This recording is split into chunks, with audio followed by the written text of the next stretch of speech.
أعوذ بالله من الشيطان الرجيم بسم الله الرحمن الرحيم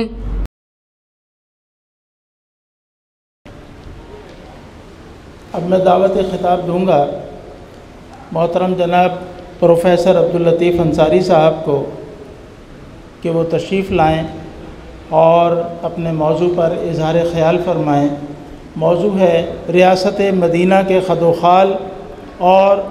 موجودہ پاکستان۔ محترم عبداللطیف انصاری صاحب، نائب امیر تحریک اسلامی پاکستان۔ الحمدللہ رب العالمین والصلاة والسلام علی رسولہ الکریم وعلی آلہ واصحابہ اجمعین، اما بعد، فاعوذ باللہ من الشیطان الرجیم، بسم اللہ الرحمن الرحیم۔ الذین ان مکناہم فی الارض اقاموا الصلاۃ وآتوا الزکاۃ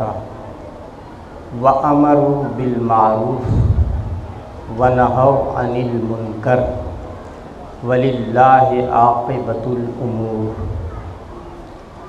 صدق اللہ العظیم۔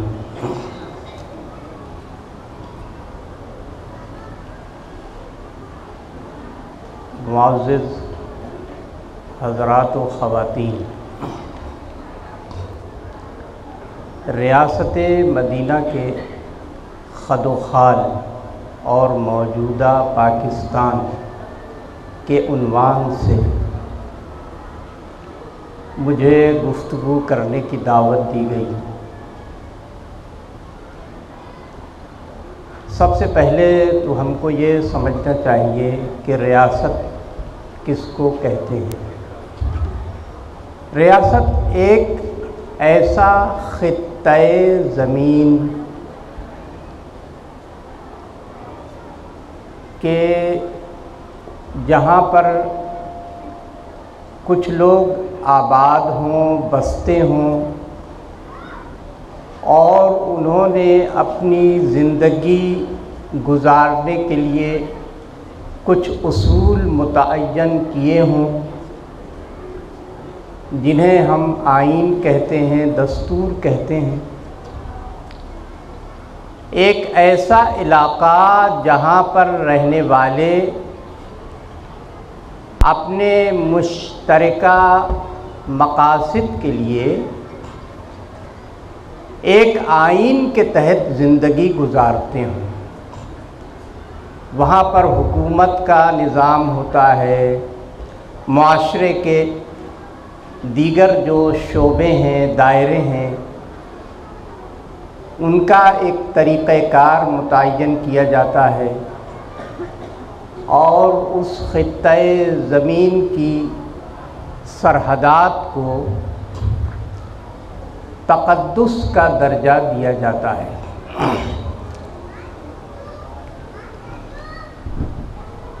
تو یہ قریباً یہ ریاست کی ایک تعریف ہے، لیکن ہم یہاں پر بات کر رہے ہیں ریاست مدینہ کی۔ ریاست مدینہ آج سے 1450 سال پہلے سعودی عرب میں قائم ہوئی تھی، اور یہ ریاست خاتم الانبیاء حضرت محمد مصطفیٰ صلی اللہ علیہ وآلہ وسلم کی قیادت اور سرکردگی میں برپا ہوئی، قائم ہوئی۔ نبی صلی اللہ علیہ وآلہ وسلم نے مکے سے مدینہ جو ہجرت کی تھی، اس ہجرت کے نتیجے میں ایک نئے معاشرے کا قیام عمل میں آیا، ایک نئی ریاست وجود میں آئی جسے ہم ریاست مدینہ کہتے ہیں۔ نبی صلی اللہ علیہ وسلم نے ریاست مدینہ کو چند اصولوں کی بنیاد پر تشکیل دیا تھا۔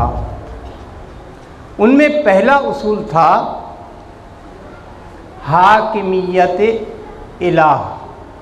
اللہ کی حاکمیت، اللہ تعالیٰ کے وجود کو تسلیم کرنا، اس کی ہدایات کو قبول کرنا، اور اللہ تعالیٰ نے نبی صلی اللہ علیہ وسلم کو جو کتاب عطا کی تھی اس کتاب کی روشنی میں زندگی کے فیصلے کرنا۔ اور حاکمیت الہ کا مفہوم یہ ہے کہ انسانوں کا حقیقی فرما روا اور حاکم اللہ تعالیٰ ہے۔ اصل حاکم، اصل حکومت کرنے والا اللہ ہے، اس کے سوا کوئی انسانی یا غیر انسانی طاقت بطور خود حکم دینے اور فیصلہ کرنے کی مجال نہیں ہے۔ اللہ کے علاوہ کوئی ہستی ایسی نہیں، کوئی طاقت ایسی نہیں، اور کوئی چیز ایسی نہیں کہ جس کو حکم دینے کا اختیار ہو۔ قرآن مجید میں اس کے لیے کہا گیا ان الحکم الا للہ، حکم اگر ہے تو اللہ کا ہے۔ اللہ کا حکم بالادست رہے گا، اور ریاست مدینہ کا پہلا اصول تھا اللہ کے حکم کی بالادستی۔ اور اس کے لیے فرمایا گیا کہ ذالک الدین القیم، یہی صحیح دین ہے۔ اللہ کے حکم کو ماننا، اللہ کے حکم کو بالادستی دینا، تمام دوسرے احکامات پر اس کے حکم کو اوپر رکھنا، یہ ہے ایسا طریقہ کہ جو صحیح دین ہے، یہی صحیح دین ہے۔ ذالک الدین القیم ولکن اکثر الناس لا یعلمون، مگر اکثر لوگ اس بات کو نہیں جانتے۔ اصل حاکمیت اللہ کی ہے، اور اس کے لیے سورہ مائدہ میں اللہ نے فرمایا کہ الا لہ الخلق والامر، خبردار، خلق بھی اسی کے لیے ہے، مخلوق بھی اسی کے لیے ہے۔ خالق اللہ ہے، پیدا کرنے والا اللہ ہے۔ اللہ کے علاوہ جتنی چیزیں ہیں، انبیاء ہوں، اولیاء ہوں، صحابہ کرام ہوں، یہ سب مخلوق ہیں اور ان کا خالق ہے اللہ۔ تو خلق اللہ کی ہے، مالک اللہ کا ہے، تو اس کا نتیجہ یہ ہے، اس کا تقاضا یہ ہے کہ حکم بھی اسی کا چلنا چاہیے۔ جب ساری مخلوق اللہ کی ہے تو حکم بھی اسی کا چلنا چاہیے۔ اور اصول کے طور پر یہ بات بیان کر دی گئی کہ وَمَن لَّمْ يَحْكُم بِمَا أَنزَلَ اللَّهُ فَأُولَٰئِكَ هُمُ الْكَافِرُونَ۔ سورہ مائدہ میں فرمایا کہ جو لوگ اللہ کی نازل کی ہوئی ہدایات کے مطابق حکم نہیں دیتے، فیصلے نہیں کرتے، یہی لوگ کافر ہیں، یہی لوگ نہ ماننے والے ہیں۔ اللہ کے بتائے گئے حکم کے مطابق، اس کے طریقے کے مطابق جو لوگ حکومت نہیں کرتے وہی لوگ کافر ہیں۔ اور اس سے پہلے فرمایا گیا یہی لوگ ظالم ہیں، یہی لوگ فاسق ہیں۔ تو اب ہم کو یہاں پر یہ بحث نہیں کرنی ہے کہ کفر کی شرائط کیا ہیں، مسلمان کی شرائط کیا ہیں۔ یہاں کفر کے معنی ہے انکار کرنا، کافر بمعنی انکار کرنے والے۔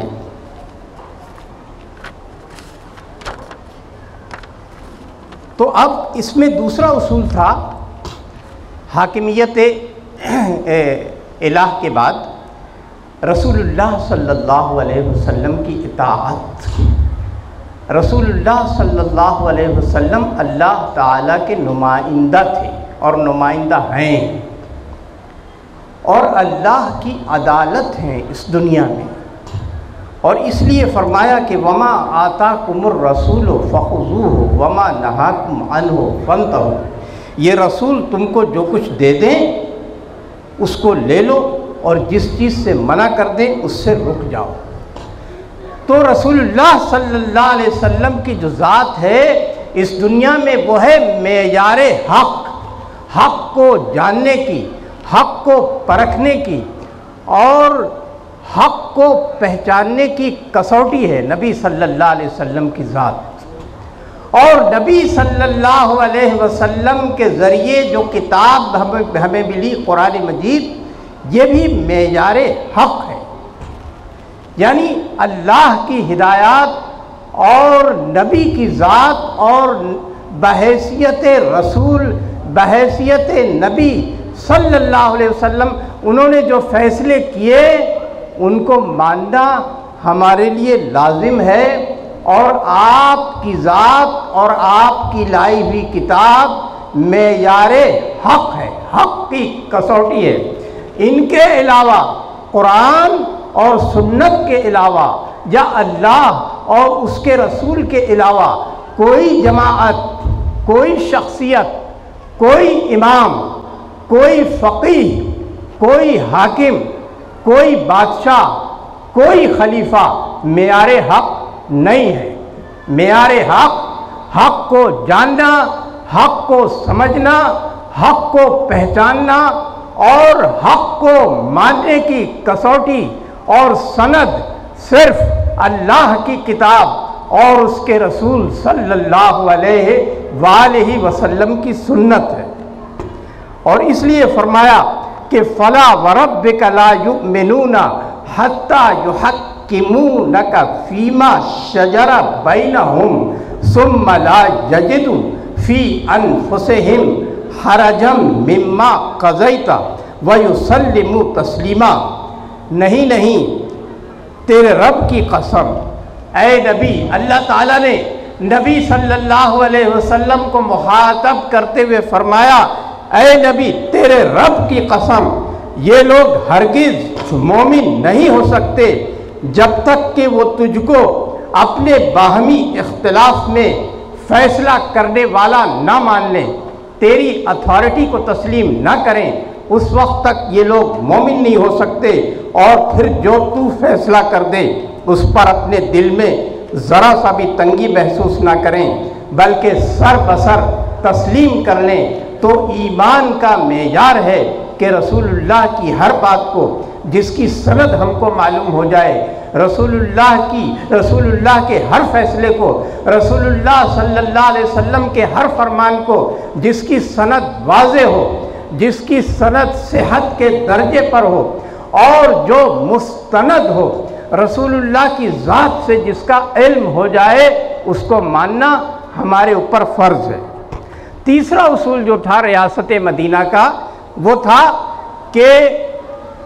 اصل معیار جو ہے افضلیت کا اور برتر ہونے کا جو معیار ہے وہ ہے قابلیت اور صلاحیت، میرٹ کی بنیاد پر لوگوں کو آگے بڑھایا جائے گا۔ جس میں جتنی صلاحیت ہے، جس میں جس چیز کی صلاحیت ہے، اسی چیز کی صلاحیت کے اعتبار سے اس کو مناصب دیے جائیں گے، اس کو ذمہ داریاں تفویض کی جائیں گی۔ یعنی میرٹ کو، قابلیت کو، صلاحیت کو ریاست مدینہ میں ایک اہم مقام حاصل تھا، اور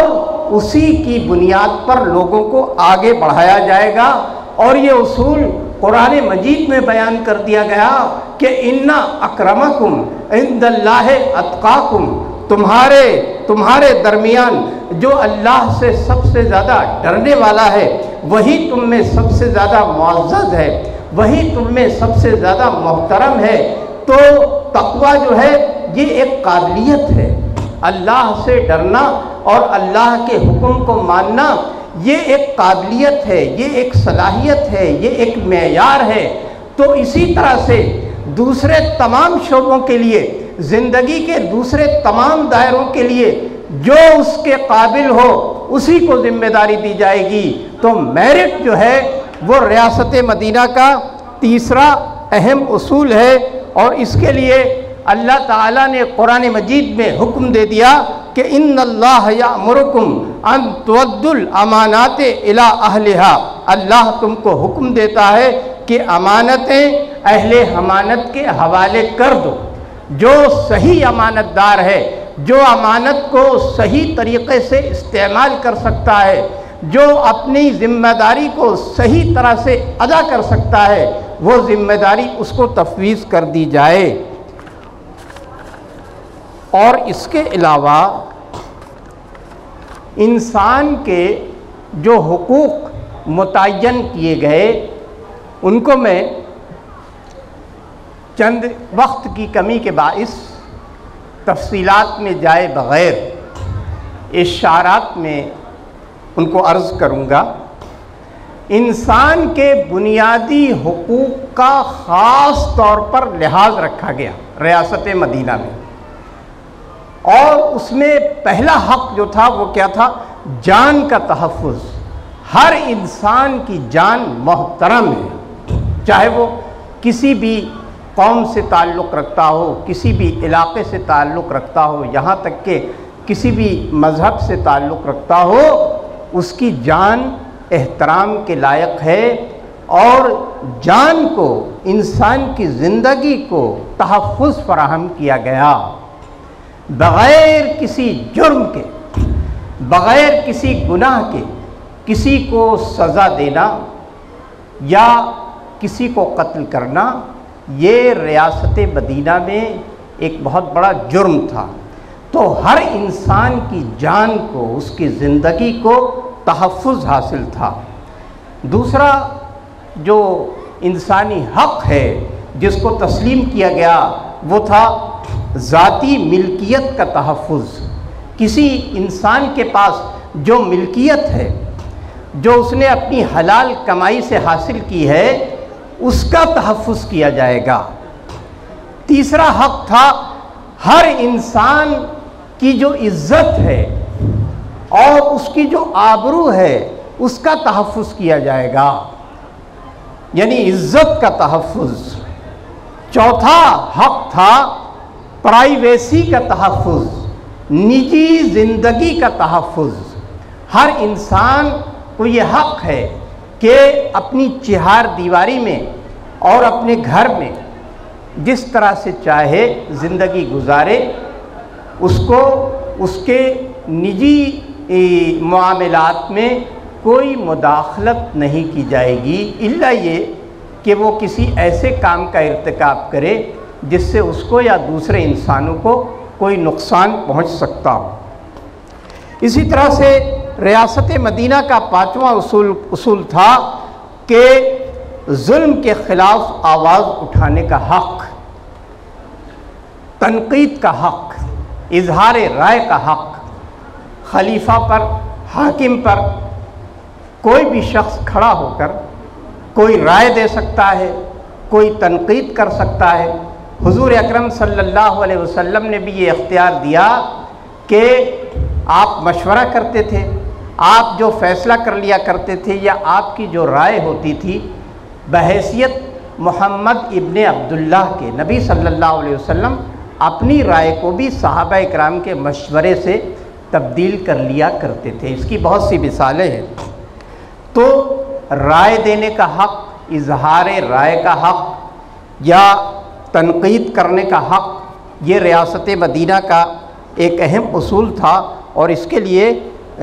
ایک اور بات جو ہے بیان کی گئی کہ اگر کسی پر کوئی ظلم کیا گیا ہے تو وہ ظلم کے خلاف آواز اٹھا سکتا ہے۔ اور ظالم کے خلاف بات کر سکتا ہے۔ اور قرآن میں فرمایا گیا کہ لا يحب اللہ الجہر بالسوء من القول الا من ظلم،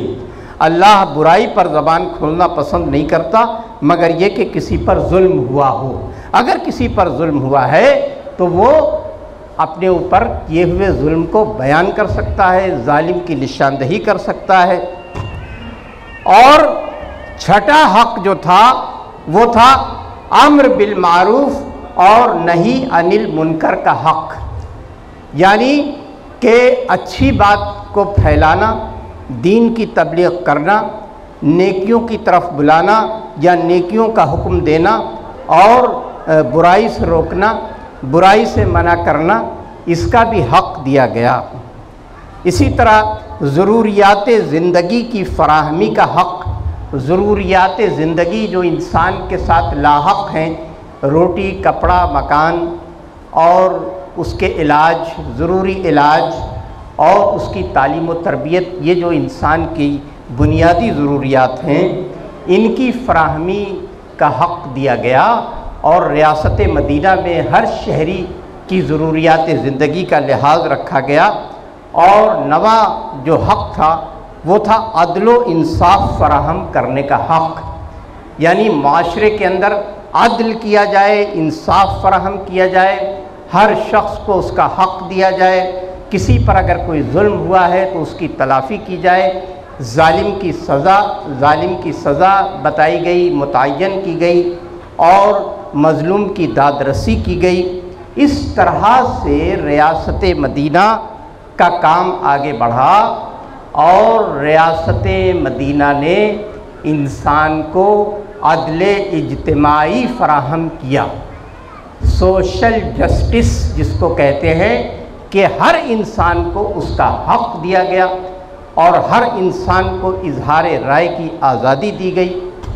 اور ہر انسان کی ضروریات زندگی کو فراہم کرنے کے لیے نظام بنایا گیا۔ اور نبی صلی اللہ علیہ وآلہ وسلم کے بعد اس ریاست مدینہ کو خلافت علی منہاج النبوت جس کو ہم کہتے ہیں، حضرت ابو بکر صدیق رضی اللہ تعالی عنہ نے، اور آپ کے بعد حضرت عمر، حضرت عثمان اور حضرت علی نے، اور ہم کہتے ہیں کہ 6 مہینے مزید حضرت علی کے بیٹے حضرت حسن رضی اللہ عنہ نے اس ریاست مدینہ کے تسلسل کو جاری اور قائم رکھا۔ اور سن 40 ہجری میں ریاست مدینہ کے جو اصول بنائے گئے تھے، خلافت علی منہاج النبوہ جو قائم کی گئی تھی، اس میں کچھ دراڑیں آنا شروع ہوئیں اور ملوکیت کا سلسلہ شروع ہوا، اور اللہ کا جو نیابتی نظام تھا، خلافت کا جو نظام تھا، اس کو ذاتی حکومت میں تبدیل کرنے کی کوشش شروع ہوئی، اور جس کے نتیجے میں بہت سی خرابیاں پیدا ہوئیں۔ تو اس کے لیے آپ خلافت و ملوکیت کا مطالعہ فرمائیں کہ جس کے ذریعے سے ہم کو معلوم ہوگا کہ خلافت ملوکیت میں کیسے تبدیل ہوئی۔ تو یہ ریاست مدینہ کے بنیادی خد و خال تھے جو میں نے آپ کے سامنے واضح کیے۔ اب ہم بات کرتے ہیں پاکستان کے حوالے سے۔ موجودہ پاکستان جو ہے 1947 میں قائم ہوا، اور 1947 میں قائم ہونے سے پہلے ایک تحریک چلائی گئی آل انڈیا مسلم لیگ کے ذریعے، اور اس تحریک کا نعرہ جو مشہور ہے اور تاریخ کا حصہ ہے، کہا گیا کہ پاکستان کا مطلب کیا؟ لا الہ الا اللہ۔ پاکستان جب بنے گا، اور اس کا جو نام رکھا گیا پاکستان، اس کا معنی کیا ہے؟ لفظی معنی پر غور کریں۔ پاکستان، پاک کا معنی برائیوں سے پاک، برائیوں سے محفوظ، اور ستا کہتے ہیں جگہ کو۔ پاک لوگوں کی جگہ پاکستان کا معنی پاک لوگوں کی جگہ، اور پاک سے مراد کیا تھا؟ اللہ اور اس کے رسول کو ماننے والوں کی جگہ، اللہ اور اس کے رسول کا حکم ماننے والے جو مسلمان کہلاتے ہیں، ہندو اکثریت کے مقابلے پر بر صغیر میں ایک ملک بنائیں گے اور وہاں پر اپنے پاکیزہ نظام کو قائم کریں گے، اپنے پاک اور پاکیزہ دین کی عملداری قائم کریں گے۔ اور قائد اعظم محمد علی جناح نے کہا کہ ہم پاکستان کی شکل میں اسلام کی ایک تجربہ گاہ حاصل کرنا چاہتے ہیں، اور انہوں نے یہ بھی کہا کہ جب بر صغیر میں ایک پہلا ہندو جب مسلمان ہوا تھا اسی وقت پاکستان بن گیا تھا، تو ان کے اس قول کے مطابق یہ بات طے ہو جاتی ہے کہ پاکستان کی بنیاد مسلمان ہے اور اسلام ہے۔ کہا یہ جاتا ہے کہ پاکستان جو ہے وہ ہندوستان میں مسلمانوں کے معاشی مفادات کے تحفظ کے لیے بنایا گیا تھا۔ اس کا مقصد کوئی دینی حکومت قائم کرنا نہیں تھا، اس کا مقصد تو یہ تھا کہ یہاں پر ایک سیکولر حکومت قائم کر کے مسلمانوں کے معاشی مفادات کا اور ان کے حقوق کا تحفظ کیا جائے۔ لیکن یہاں پھر ایک سوال اور پیدا ہوتا ہے کہ آخر مسلمانوں کے معاشی مفادات کے تحفظ کے لیے ایک الگ ملک بنانے کی ضرورت کیا تھی؟ مسلمانوں کے لیے، مسلمانوں کے لیے ایک الگ ملک، وہ ہندوؤں کے ساتھ بھی رہ سکتے تھے، ایک سیکولر ملک میں ایک ساتھ رہ سکتے تھے۔ آخر ہندوؤں نے جو ہے مسلمانوں کے ساتھ اس طرح کا کون سا تعصب اختیار کیا، کیسی مخالفت کی، ان کی کیا نفرت تھی جس کے جواب میں اور جس کے نتیجے میں پاکستان بنایا گیا؟ تو یہاں پر بھی بات وہی آتی ہے کہ اسلام کی وجہ سے، ان کے دین کی وجہ سے، ان کے مذہب کی وجہ سے ہندو چونکہ نفرت کرتے تھے، اس لیے ایک الگ ملک بنانے کی ضرورت تھی۔ اور پاکستان اپنے قیام کے مقاصد اسی صورت میں حاصل کر سکتا ہے جب یہاں پر مسلمان اپنے دین کے مطابق ایک معاشرہ تشکیل دیں، لیکن یہ معاشرہ ابھی تک قائم نہیں ہو سکا، ابھی تک یہ معاشرہ قائم نہیں ہو سکا۔ بہت سی حکومتیں بنی اور بگڑتی رہیں، ختم ہوتی رہیں۔ لیاقت علی خان وزیر اعظم بنے، ان کے بعد سے لے کر آج تک عمران خان صاحب کی حکومت تک، یہاں پر جس طرح کا نظام لایا گیا، جس طرح کی حکومتیں بنائی گئیں، اور ایک چوہے بلی کا کھیل جس کو پیر صاحب پگارا کہا کرتے تھے، چوہے بلی کا ایک کھیل کھیلا گیا۔ کچھ مقدس لوگ ہیں، کچھ پاک لوگ ہیں جن پر تنقید نہیں کی جا سکتی، جن کو کچھ نہیں کہا جا سکتا، انہوں نے اس ملک میں حکومتوں کو بنانے میں، حکومتوں کو ختم کرنے میں اہم کردار ادا کیا۔ فوجی حکومتیں بھی قائم ہوئیں اور سیاسی جماعتوں کی حکومتیں بھی قائم ہوئیں، سیاستدانوں نے بھی بہت سی غلطیاں کیں، اور فوج نے جو یہاں پر حکومت بنائی تو انہوں نے بھی بہت سے وعدے کیے، لیکن ان وعدوں کی تکمیل نہ ہو سکی، وہ وعدے پورے نہیں ہو سکے۔ جب یہاں پر پاکستان بنایا گیا تھا تو 12 مارچ 1949 میں آئین جب نہیں بنا تھا، ایک قرارداد پارلیمنٹ میں منظور ہوئی تھی جس کو کہتے ہیں قرارداد مقاصد۔ قرارداد مقاصد میں یہ بات تسلیم کی گئی تھی کہ پاکستان کا حقیقی حاکم، اصل حاکم جو ہے وہ اللہ تعالیٰ ہے، اور ہم اس کے نمائندہ ہیں، اور اللہ کے حکم کی روشنی میں ہم پاکستان میں ایک ایسا معاشرہ قائم کریں گے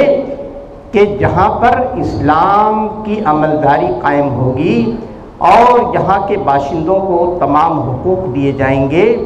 اور یہاں پر اسلام کے اصول زندگی کی روشنی میں نظام بنایا جائے گا۔ لیکن یہ قرارداد تو منظور ہو گئی، لیکن اس قرارداد کو عملی شکل نہیں دی گئی، اس قرارداد پر کوئی عمل نہیں کیا گیا۔ ضیاء الحق صاحب کے دور میں اس قرارداد کو آئین کا قابل عمل حصہ بنایا گیا،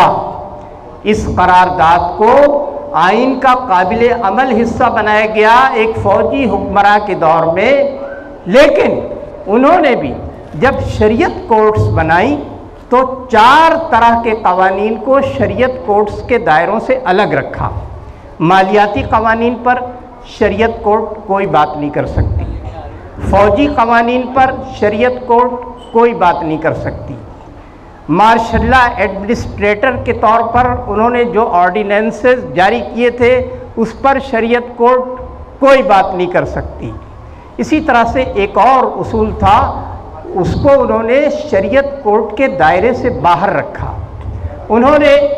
تعزیرات کا نظام آرڈیننس کے ذریعے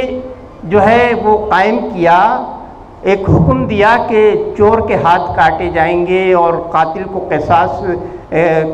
سے قصاص لیا جائے گا، اور حدود اور تعزیرات کا ایک نظام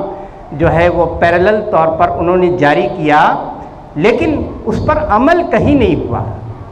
کبھی بھی ان کے دور میں چور کا ہاتھ نہیں کاٹا گیا، یا اسلام کا جو حدود اور تعزیرات کا نظام تھا وہ نافذ نہیں ہوا۔ تو انہوں نے بات کی حد تک، قول کی حد تک تو کام کیا، لیکن اس کے لیے کوئی عملی شکل نہیں دے سکے۔ اسی طرح سے ان کے بعد جو آنے والے حکمراں ہیں انہوں نے بھی سیرت کانفرنسز کی 12 ربیع الاول کے موقع پر، اور حج کی سہولتیں فراہم کی، حج اور عمرہ کے بارے میں نئے قوانین بنائے، زکوٰۃ کمیٹیاں انہوں نے قائم کی اور زکوٰۃ کمیٹیاں ابھی تک چل رہی ہیں۔ لیکن اسلام کے جو اصول عدل اجتماعی قائم کرنے کے جو اصول ہیں ان پر کوئی توجہ نہیں دی گئی، اور نہ ان پر کوئی کام کیا گیا، مظلوم کو اس کا حق نہیں دیا گیا، اور اسی طرح سے ظالموں کی سرپرستی کی گئی، اور اس طرح کا نظام نافذ کیا گیا کہ جہاں پر برائی کرنا تو آسان ہے لیکن نیکی کرنا بہت مشکل ہے۔ آپ اپنے مسائل کا حل لینے کے لیے سرکاری اداروں میں جائیں، دفاتر میں جائیں، تو آپ کو رشوت کا سامنا کرنا پڑے گا، کرپشن کا سامنا کرنا پڑے گا۔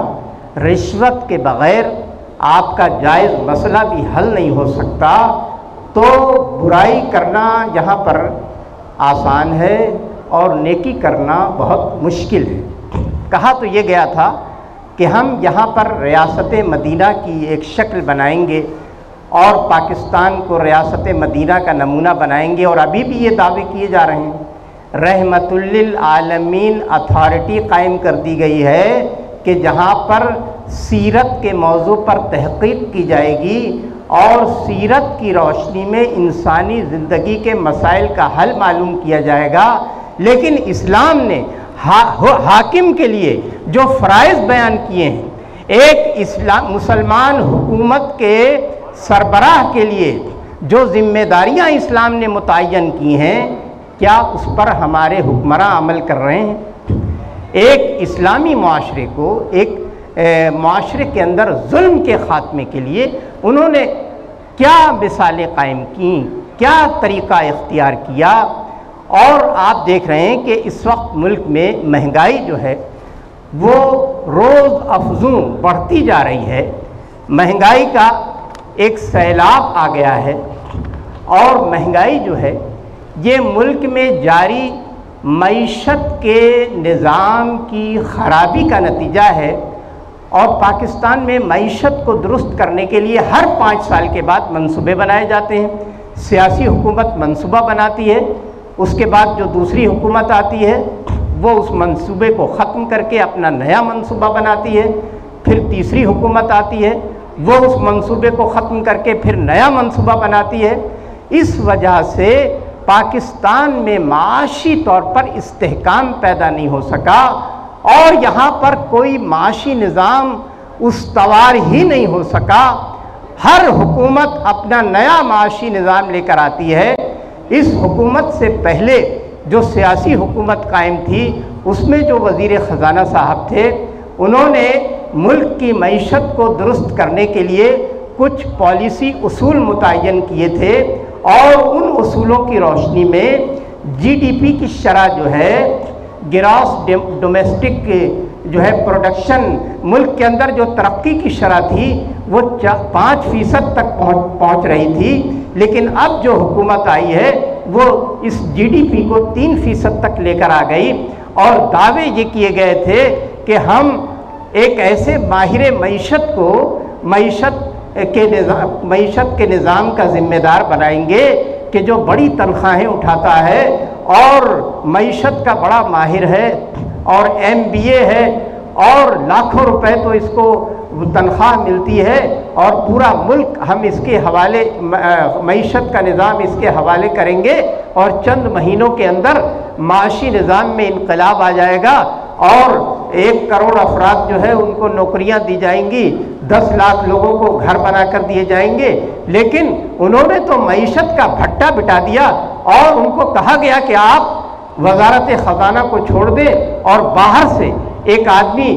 درآمد کر کے اس کے ہاتھ میں IMF کے نمائندے کے ہاتھ میں معیشت دے دی گئی، اور اب اس نے اس حال تک پہنچا دیا۔ اسٹیٹ بینک کے اسٹیٹ بینک کا گورنر لگانے کے لیے باہر سے آدمی درآمد کیا گیا جو IMF میں نوکری کرتا ہے، اور اس نے IMF کی ہدایات کی روشنی میں یہاں پر اسٹیٹ بینک کے نظام کو بنانے کی کوشش کی، اور اس کا نتیجہ ہمارے سامنے ہے۔ پاکستان میں سب سے پہلے 11 جولائی 1950 کو ہم IMF کے دروازے پر گئے اور ہم نے اس سے پہلی بھیک مانگی، اور اس کے بعد سے آج تک 21 مرتبہ ہم IMF کے پاس جا چکے ہیں، اور ہم نے اپنی تباہی کی داستان اپنے ہاتھوں سے لکھی ہے۔ ہمارے حکمرانوں نے، چاہے ان کا تعلق کسی بھی ادارے سے ہو، کسی بھی طبقے سے ہو، انہوں نے اپنی تباہی اور بربادی کی داستان اپنے ہاتھوں سے لکھی ہے، اور IMF کی جو عائد کردہ شرائط ہیں ان کو پورا کرنے کے لیے ہم مجبور ہیں، اور IMF سے اپنے آپ کو الگ کرنا اب یہ کہا جا رہا ہے یہ خودکشی کے مترادف ہے، اپنے آپ کو ہلاک کرنے کے مترادف ہے، اور IMF کی شرائط کی وجہ سے، وہ جو قرضے دیتے ہیں ان کی شرائط کی وجہ سے مسلسل ہماری کرنسی کی جو قدر ہے، اس کی جو ویلیو ہے وہ گھٹتی جا رہی ہے، اور پاکستان جو ہے ایک نئے معاشی بحران سے اب دوچار ہے۔ غریب سے اس کے جینے کا حق چھین لیا گیا ہے، غریب سے غریب تر ہوتا جا رہا ہے، اور امیروں کی جھولیاں بھری جا رہی ہیں، اور امیر یہاں سے پیسے کما کر باہر اپنی جائیدادیں بنا رہے ہیں، اور ہر 2-3 مہینے کے بعد ایک نئی لیک سامنے آ جاتی ہے، اور ایک نیا خبرنامہ سننے میں آتا ہے کہ یہاں پر ناجائز ذرائع سے دولت حاصل کرنے والوں نے باہر کیا کیا کارنامے انجام دیے ہیں، لیکن عوام کے رخ کو بدلنے کے لیے نیا ایک بحران پیدا کر دیا جاتا ہے، نئی خبریں چلا دی جاتی ہیں تاکہ عوام کی توجہ اس طرف سے ہٹ کر دوسری طرف آ جائے۔ سیاسی طور پر اور مذہبی طور پر نئے پریشر گروپس بنائے جاتے ہیں، اور جن کو اپنے مقاصد کے لیے استعمال کیا جاتا ہے، اور وہ گروپس بھی حکومت کو اپنے مقاصد کے لیے استعمال کرتے ہیں۔ تو یہ ایک چوہے بلی کا کھیل ہے جو پاکستان میں ابھی تک جاری ہے۔ اب اس کو کیسے بدلنا ہے؟ اب ہم اس کو کس طرح بدلنا چاہتے ہیں؟ اب اس کا طریقہ تو یہ ہے کہ ہم اس ریاست کے اندر اپنی حکومت بنا لیں، تحریک اسلامی کے ہاتھ میں حکومت آ جائے، لیکن ایسا تو ہو ہی نہیں سکتا۔ تحریک اسلامی کی قوت آپ ہیں، تحریک اسلامی کا نام آپ ہے، آپ کی تعداد کتنی ہے؟ کتنے لوگ ہم نے بنائے جو ہمارے فکر اور نظریے اور ہمارے عقیدے کے لیے قربانی دینے کا، اپنی زندگی کو اس کے مطابق گزارنے کے لیے جو ہے عہد کرتے ہوں، اور اس پر قائم ہوں اور عزم و ہمت سے اپنے آپ کو لیس کیے ہوئے ہوں، کتنے لوگ ہیں، کتنی تعداد ہے۔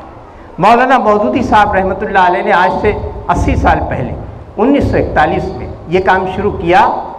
اور ان کا دعویٰ یہ تھا، ان کا کہنا یہ تھا کہ ہم ایسے لوگ بنانا چاہتے ہیں، ایسے مردان کار تیار کرنا چاہتے ہیں جو یہاں پر اسلامی حکومت قائم کریں گے اور ریاست مدینہ کی وہ شکل کو یہاں پر قائم کریں گے جو نبی صلی اللہ علیہ وسلم نے مدینے میں قائم کی اور خلفائے راشدین نے خلافت میں قائم کی۔ لیکن آج کیا صورتحال ہے، ہم کس طرح سے اس نظام کو قائم کر سکتے ہیں، کس طرح سے ان دھوکہ دینے والوں، ان فریب کار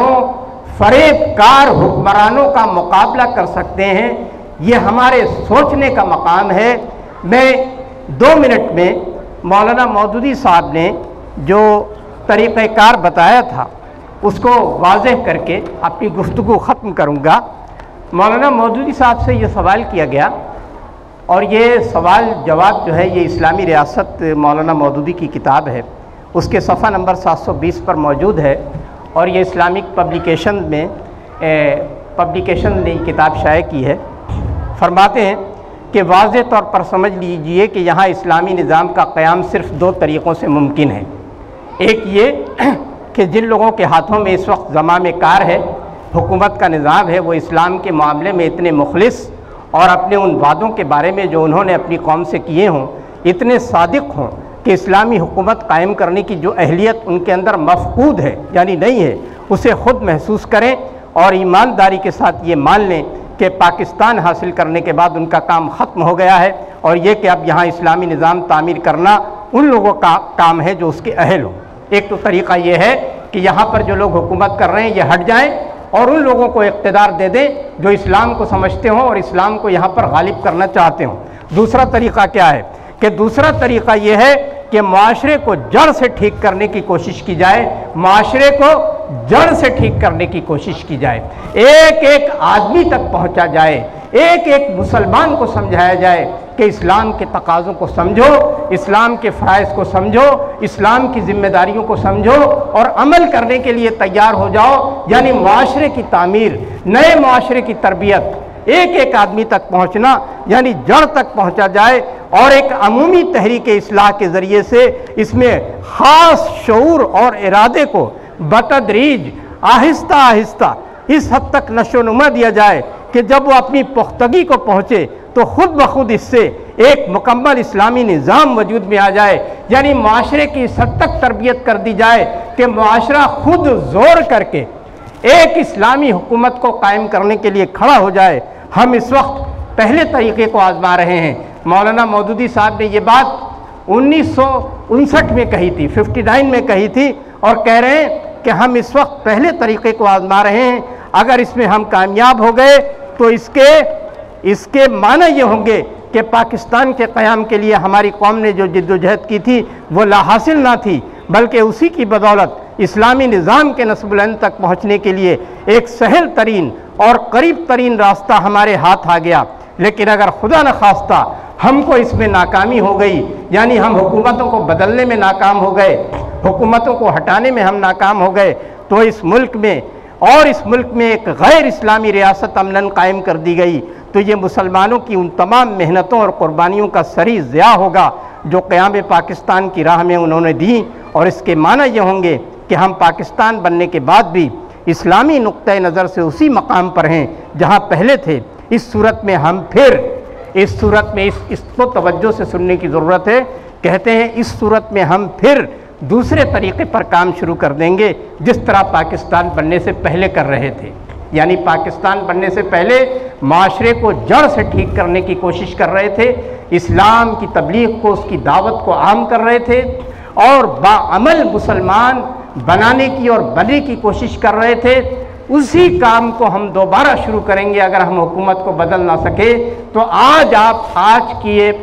کے اجتماع کا پیغام یہ ہے کہ صحیح مسلمان بننے کے لیے اور تطہیر افکار اور تعمیر افکار اسلام کی روشنی میں قائم کرنے کے لیے آپ اٹھ کھڑے ہوں، آپ لوگوں تک پہنچیں اور اس کام کو کرنے کے لیے تن من دھن کے ساتھ تیار ہو جائیں۔ یہ آج کے اجتماع کا پیغام ہے، وما علینا الا البلاغ۔